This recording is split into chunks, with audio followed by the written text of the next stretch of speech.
صباح الخير يا غوالي. طبعا أكيد تعرفون انتم هذا متاع الإنارة متاع المخفية متاع جيمسون بورد، أكيد تعرفوها. هذه بعد تنحرق ترميها، لا ما ترميش، ينحرق البوكس. طبعا تجيك في بفيشة هيكي،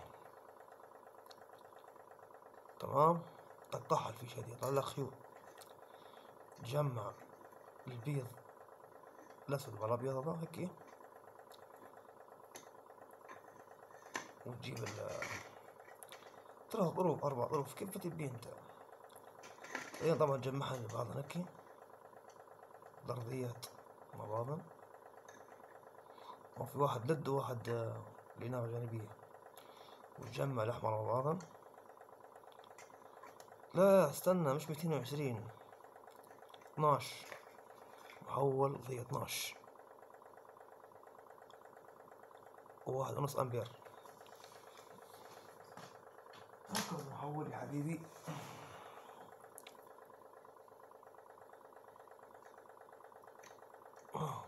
ما في ضي،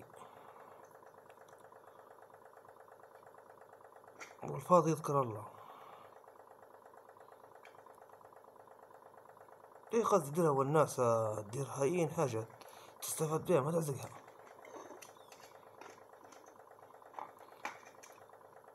إنارة خفيفة ظريفة بتاعت واحد يقرأ، أو ديرها والناس مكان اللمبة الرئيسية، ده ما في ناس ما ترقدش في بلا ضي. عندنا 2 3،